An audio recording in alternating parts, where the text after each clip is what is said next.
ये वीडियो मैं आपको एक साइंस का एनसीईआरटी का टॉपिक के बारे में बता रहा हूँ, जिसको अगर मैं हिंदी में बात करूँ तो हिंदी में इसको बोलते हैं रक्त परिसंचरण तंत्र, और इंग्लिश में बात करूँ तो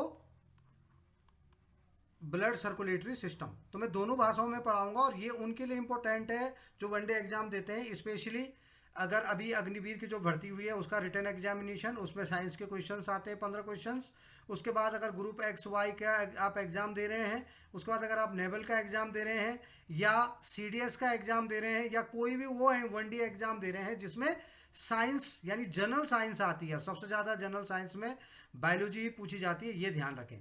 ठीक है, जिनमें जनरल साइंस आती है वनडे एग्जाम में, उसके बारे में मैं आपको बता रहा हूँ। और इसमें मैं आपको सिर्फ और सिर्फ वही चीज़ें बताऊंगा जो चीज़ें क्वेश्चन में बन के आती हैं। जैसे क्या बन के एक मार्क्स के क्वेश्चन आते हैं, 4 ऑप्शन आएंगे और उनमें से जो इसमें से आ सकता है इस लेवल के एग्जामिनेशन में।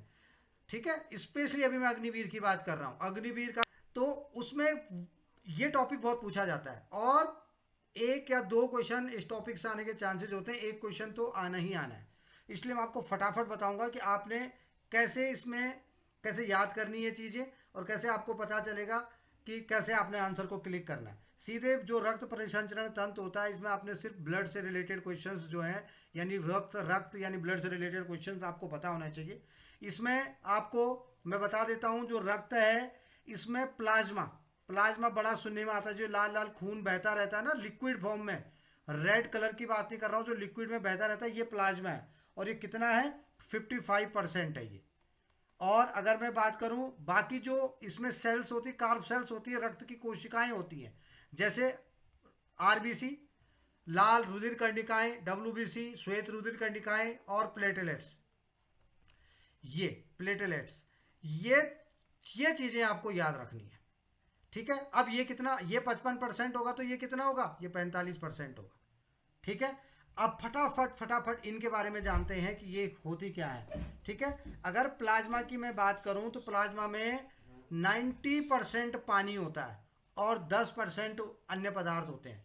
अब ये मत सोचना कि 55% अभी बताया और अभी 90%, यानी जो प्लाज्मा टोटल जो 55% जो प्लाज्मा है ना, यानी जो प्लाज्मा बॉडी में रहता है उसमें 90% पानी होता है जो लिक्विड फॉर्म में, जो रक्त को संचरण करने में मदद करता है, और 10% होता है इसमें जो अन्य पदार्थ होते हैं। ठीक है, अब बात करते हैं आरबीसी की। इसमें जो इंपॉर्टेंट है ये वाला पार्ट, यहां से क्वेश्चन क्या बन के आएगा?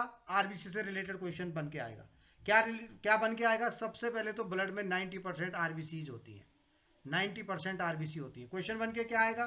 क्वेश्चन बन के आएगा कि आरबीसी का काम क्या है। सबसे पहले तो आरबीसी का काम क्या है, तो सबसे पहले अगर आरबीसी की मैं काम की बात करूं तो ये ऑक्सीजन को बॉडी में ले जाता है, यानी O2 और O2 एंड CO2 इनको इधर उधर करता है। इधर उधर का मतलब O2 को बॉडी में ले जाता है, CO2 को बॉडी से कहाँ लाता है? फेफड़ों में लाता है, ताकि फेफड़े उसको बाहर फेंक सके।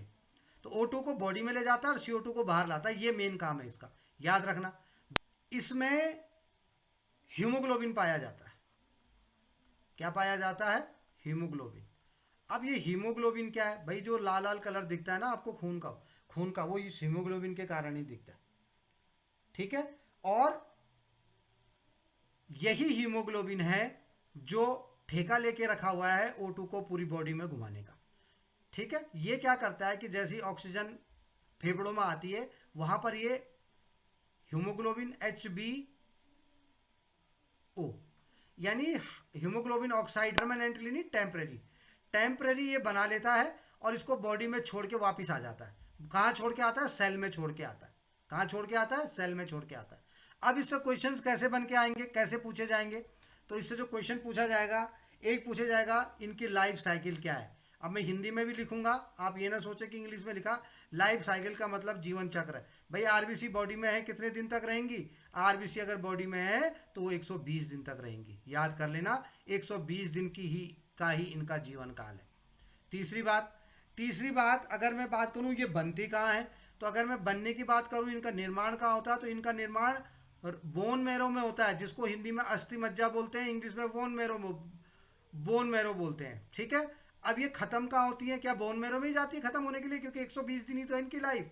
नहीं, ये अगर इनको मैं बोलूं ये खत्म कहाँ होती है, तो इनकी एक कब्रगाह है, इसको बोला भी जाता है आरबीसी की कब्रगाह या आरबीसी का कब्रिस्तान क्या है, तो जो आरबीसी है इनका कब्रिस्तान प्लीहा होता है। प्लीहा में जाके ये खत्म हो जाती है 120 दिन के बाद, और बनती रहती है। ऐसा नहीं है कि खत्म हो गई तो कहाँ से आएंगी, ये साइकिल चलता रहता है, बनती रहती है आती रहती है, बनती रहती है आती रहती है। एक पांचवा इंपॉर्टेंट क्वेश्चन क्या आएगा कि आरबीसी अगर की कमी से, अगर कमी हो गई आरबीसी की, तो कौन से रोग होते हैं? तो सबसे इंपॉर्टेंट ये भी क्वेश्चन बार बार पूछा जाता है कि इससे एनीमिया रोग होता है। ठीक है, दूसरी बात क्या होती है, दूसरा कौन सा रोग होता है? दूसरा पीलिया, जॉइंडिस जो बोलते हैं, पीली पीली बॉडी पड़ जाती है भाई, लाल कलर, हीमोग्लोबिन खत्म हो जाएगा, कम हो जाएगा, तो बॉडी लाल की बदले कैसे हो जाएगी? पीली हो जाएगी। तो ये क्वेश्चंस हैं जो आरबीसी से पूछे जाएंगे। उसका काम क्या है? ऑक्सीजन और CO2 का जो है वो बॉडी से ले जाना, बॉडी में लाना। मतलब इसका एक पर्टिकुलर अगर वर्ड की मैं बात करूं तो इसको बोला जाता है ऑक्सीजन और कार्बन डाइऑक्साइड का संवहन करता है। हो सकता है ऑप्शन में ऐसा आया होगा, ठीक है, संवहन करता है, तो संवहन करता है। ये लाइफ साइकिल 120 दिन होती है, अस्थि मज्जा में निर्माण होता है, इनके कब्रगाह पीलिया होती है जहाँ पे समाप्त होते हैं, इनकी कमी से एनीमिया और पीलिया रोग हो जाते हैं। ये दोनों आपने बातें याद रखनी है। इसके अलावा आपको कुछ भी याद रखने की जरूरत नहीं है। ब्लड में कितने होते हैं? ये तो 90%, जो 45% मैंने बताया था ना, 45%, यानी टोटल जो आरबीसी, डब्ल्यूबीसी, प्लेटलेट्स और प्लेटलेट्स हैं, ये तीनों में से 90% हमारे पास आरबीसी होती है। इनका ज़्यादा इंपॉर्टेंट रोल है, हालांकि रोल तो सबका है। दूसरा है डब्ल्यूबीसी। डब्ल्यूबीसी का मतलब होता है वाइट ब्लड सेल या सेल एक्चुअली कार्ब सेल्स होता है, यानी श्वेत रुधिर कर्णिकाएं। ध्यान रखें, मैं आपको सिर्फ वही चीज़ें बता रहा हूँ, इससे ज़्यादा आपको पढ़ने की बिल्कुल ज़रूरत नहीं है। आप अगर YouTube पे जाएंगे तो आपको एक आरबीसी पे 50-50 मिनट का, 1-1 घंटे का लेक्चर मिलेगा। आपको ध्यान रखें, आपको कोई डिग्री नहीं लेनी, आपको कोई डिप्लोमा नहीं करना, आपने कोई साइंटिस्ट नहीं बनना। आपने क्या करना है? सिर्फ अपना एग्जाम पास करना है। उसके लिए आपको जितना जानना है वो ज़्यादा इंपॉर्टेंट है। जो श्वेत रुधिर कर्णिकाएं होती हैं, इसमें आपको जो पहली बात याद रखनी है, ये 2 प्रकार की होती हैं। कौन कौन सी? एक होता है लिम्फोसाइट, ठीक है, और दूसरा क्या होता है? दूसरा होता है मोनोसाइट। अब इन दोनों में अंतर क्या है सर? हर एक के मन में क्वेश्चन आएगा। तो जो देखो, सबसे पहले ये लिम्फोसाइट और मोनोसाइट बताने से पहले मैं आपको ये बताना चाहता हूं कि डब्ल्यूबीसी का मेन रोल क्या है। तो यहां देखें, जो डब्ल्यूबीसी है ये सबसे कम होती है रक्त में। पहली बात याद रखने वाली बात है, रक्त में सबसे कम, यानी आरबीसी सबसे ज्यादा और ये सबसे कम। पहली बात बन गया, एक नंबर बन गया एक क्वेश्चन, रक्त में सबसे कम। अगर आप 2020 में एक पेपर हुआ था, ये आर्मड कोर सेंटर अहमदनगर में जो भर्ती थी, उसमें इस रक्त से 3 क्वेश्चन पूछे गए थे, कंटिन्यू 3 क्वेश्चन। ठीक है, मैंने सॉल्व करवा रखा है, आप वो पेपर देख सकते हैं यूट्यूब चैनल में, कैपेबिलिटी डिफेंस एकेडमी में है। अगर मैं दूसरी बात करूं, दूसरा क्या करता है? दूसरा इसकी लाइफ साइकिल बड़ी इंपॉर्टेंट है। जीवन चक्र जिसको हिंदी में बोलते हैं, ये कितना होता है? 3 से 4 दिन, यानी कि 3 से 4 दिन में खत्म हो जाता है। अरे ये 3 से 4 दिन में खत्म हो जाते हैं, बड़ी समस्या की बात है। फिर ये बनते कैसे हैं? ये बनते भी फटाफट रहते हैं। बनते कहाँ हैं? वहीं बनते हैं। कहाँ? जहाँ पे क्या बनते थे? जहाँ पे आरबीसी बनते थे, वहीं पर बनते हैं ये भी, अस्थि मज्जा में। ठीक है, और इनकी मृत्यु कहाँ होती है? उनकी पिलिया में होती थी, इनके रक्त में ही हो जाती है। कहीं पे भी, जहाँ पे भी चोट लगी होगी वहां पे जाएंगे, लड़ाई करेंगे और वहीं पे मर जाएंगे। ठीक है, ओके। अब और इंपॉर्टेंट बात, इनका जो आकार होता है ना, आरबीसी, डब्ल्यूबीसी और प्लेटलेट्स में आकार इनका बहुत बड़ा होता है। सबसे बड़े आकार की होती है, सबसे बड़े आकार, बड़े आकार की होती है। और क्या बात इंपॉर्टेंट जो है, इनका कार्य, इनका जो काम है वो ज़्यादा इंपॉर्टेंट है, वो भी पूछा जाता है, खूब पूछा गया है। इनका कार्य ये अलग अलग टाइप के करते हैं। सबसे पहले तो ये प्रतिरोधक क्षमता, जो भी हमको कोरोना में जरूरत पड़ रही थी ना, प्रतिरोधक क्षमता बढ़ाने की बोल रहे थे, अरे प्रतिरोधक क्षमता कम हो गई, ये वही प्रतिरोधक क्षमता है। दूसरा क्या काम करते हैं? दूसरा ये जो रोगाणु होते हैं उनसे रक्षा करते हैं, हमारी डिजीज से रक्षा करते हैं, रोगों से रक्षा करते हैं। ठीक है, ये सोल्जर्स हमारी बॉडी के, कई बार पूछा जाता है कि हमारी बॉडी के जो सैनिक हैं वो कौन से हैं, तो यही है, रोगों से रक्षा करते हैं। और क्या करते हैं? कभी कभी नहीं, घाव भरने में भी हम दवाई खाते हैं, और चोट हमारे घुटने में है, दवाई हमने मुंह से खाई तो घाव इसने घुटने में जाके असर कैसे किया, तो यही कारण है, यही वहाँ पे उसका असर दिखाते हैं, तो घाव को भरने में भी काम करते हैं, घाव को भरने में भी काम करते हैं। ठीक है, अब मैंने एक बात आपको दोबारा एक बात पे आता हूँ। यहाँ मैंने आपको बताए थे दो टाइप के होते हैं, लिम्फोसाइट और मोनोसाइट। अब इन दोनों में क्या अंतर है? इन दोनों में ये अंतर है कि ये जो लिम्फोसाइट वाले WBC हैं, ये क्या करते हैं? बीमारियों से बचाते हैं। किससे बचाते हैं? बीमारियों से। याद रखना, जो लिम्फोसाइट है वो बीमारियों से बचाते हैं, और जो मोनोसाइट है ये घाव भरने में मदद करते हैं। मैंने यहाँ आपको दो काम बताए थे ना, बीमारियों से बचाना, लेकिन ये अलग अलग है। लिम्फोसाइट अलग है, मोनोसाइट अलग है। ये घाव भरने में मदद करते हैं, बड़ा इंपॉर्टेंट बात है। लिम्फोसाइट घाव भरने में मदद करते हैं और मोनोसाइट घाव भरने में मदद करते हैं, और लिम्फोसाइट बीमारियों से बचाने में मदद करते हैं। अगर इनकी कमी हो गई तो क्या होगा भाई? अगर हमारे देश की सेना खत्म हो गई तो क्या होगा? दुश्मन घुसता जाएगा अंदर। दुश्मन कौन होगा? दुश्मन एड्स होगा, यानी एड्स। अगर WBC खत्म हो गई तो सबसे पहले तो एड्स का अगर वायरस, HIV वायरस अगर शरीर में आ गया, ठीक है, तो AIDS, acquired immuno deficiency syndrome, ये हो जाएगा। अगर ये घुस गया तो फिर इसको लड़ने के लिए खत्म है, ये मार देगा सबको। और क्या होता है? और ब्लड कैंसर। अगर किसी को ब्लड कैंसर है तो इसका मतलब उसमें WBC नहीं बन रही है, बन रही है तो तुरंत खत्म हो जा रही है। ठीक है, तो ये दो बातें आपने याद रखनी है। और क्या क्या हो सकता है? अगर इनमें WBC की मात्रा बढ़ गई, बॉडी में WBC बहुत ज़्यादा हो गए, ऊपर का एरो मतलब बढ़ गई, तो क्या होगा? लीकोपीनिया हो जाएगा। लीकोपीनिया अगर बढ़ गई, ये एरो का मतलब ऊपर जा रहा है, ठीक है। और अगर WBC की मात्रा घट गई तो क्या हो जाएगा? ल्यूकेमिया हो जाएगा। ये भी याद रखनी है आपने। WBC की मात्रा बढ़ेगी तो ल्यूकोपीनिया, WBC की मात्रा घटेगी तो ल्यूकेमिया। ठीक है। तीसरी चीज प्लेटलेट्स। प्लेटलेट्स पे चलते हैं फटाफट। प्लेटलेट्स के बारे में मैं आपको बताता हूं। इनमें प्रति लीटर 4.5 प्लेटलेट्स, ये थर्ड पार्ट है। प्लेटलेट्स 4.5 लाख प्रति लीटर टू 6 लाख, इतने होते हैं ये बॉडी में। जब बोलते हैं ना अरे डेंगू हो गया और उसकी प्लेटलेट्स फटाफट टूट रही हैं, बकरी का दूध पिलाओ उसको, तो वही चीज़ है ये। इनका काम क्या है? What is the work? क्या फंक्शन इनका बॉडी में? जहाँ पर भी चोट लगती है ना शरीर में, आपने देखा होगा खून निकलता है, थोड़ी देर बाद खून अपने आप बंद हो जाता है और वहाँ पे एक लाल पपड़ी सी जम जाती है, दर्द होता है हालांकि उस पर, तो वो थक्का, जैसे ही खून हवा के संपर्क में आएगा तो ये थक्का बनाने में मदद करेंगे। बहुत इंपॉर्टेंट काम है इनका। ठीक है, यानी कि खून के बहाव को रोकते हैं ये, खून के बहाव को रोकते हैं। खून का जो बहाव होता है उसको ये रोक देते हैं। बहुत इंपॉर्टेंट काम है, वेरी वेरी इंपॉर्टेंट।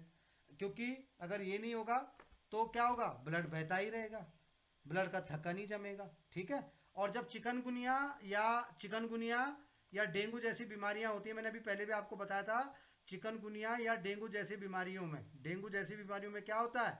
ये ना डाउन होती चली जाती है, वही एक खतरे का निशान होता है। ठीक है, ये हो गई प्लेटलेट्स की बातें। अब भाई इतना ही, मैं उतना ही आपको बता रहा हूँ जितना कि आपके एग्जाम में आना है, इससे ज़्यादा आपको पढ़ने की ज़रूरत नहीं है।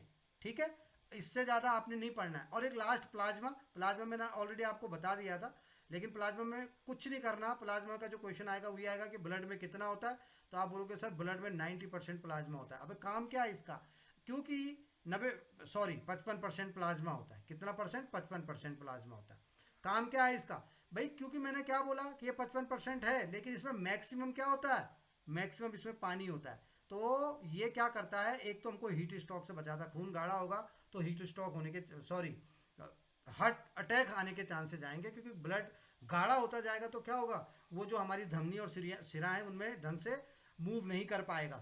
तो इसको पतला बना के ये पूरा संचरण में मदद करता है। अगर भाई बिल्कुल लिक्विड फॉर्म में होगा तो फटाफट बॉडी के पूरे पार्ट्स में पहुंचेगा। ये बहुत इंपॉर्टेंट है। ठीक है, पहला सबसे इंपॉर्टेंट काम इसका होता है ये ताप को नियंत्रित करता है, टेम्परेचर को, ताप को ये नियंत्रित करता है, कंट्रोल करता है ताप को नियंत्रित करेगा, टेम्परेचर को। याद रखना, इंग्लिश मीडियम वाले मैं आपको दोनों भाषाओं में बता रहा हूँ। दूसरा क्या करता है ये थक्का जमाने में प्लेटलेट्स की मदद करता है, और घाव भरने में भी जैसे प्लेटलेट्स काम करता है ना, वही काम।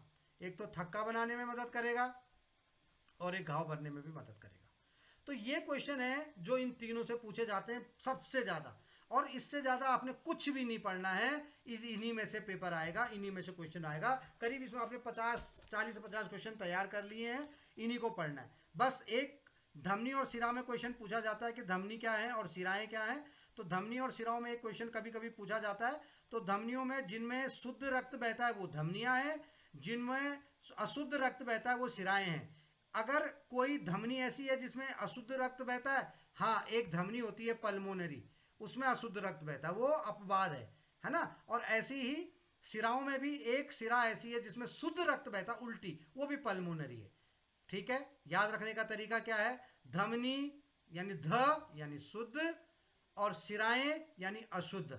लेकिन पल्मोनरी जो धमनी है उसमें अशुद्ध और जो सिराएं हैं पल्मोनरी उसमें शुद्ध। यानी ये जो ये पल्मोनरी सिरा है ये धमनी की तरह काम करती है, और जो ये पल्मोनरी धमनी है सिरा की तरह काम करती है। बस इससे अलावा आपने कुछ भी नहीं पढ़ना।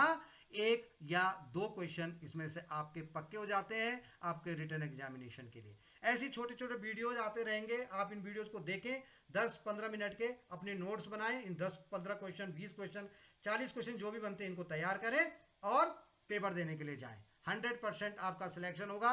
मैं प्रॉमिस करता हूं कि 15 से 15 क्वेश्चन साइंस के आपके इन्हीं टॉपिक में से आएंगे, और मैथ्स साथ में जीएस, ये सारे वीडियोज आपके कंटिन्यू चलते रहेंगे। आप चैनल को सब्सक्राइब करें, बेल आइकन को दबा लें, और जब तक आपका एग्जाम नहीं होता इससे जुड़े रहें। आपका आधा घंटा मुझे रोज चाहिए। मिलते हैं नेक्स्ट वीडियो में। थैंक यू, जय हिंद।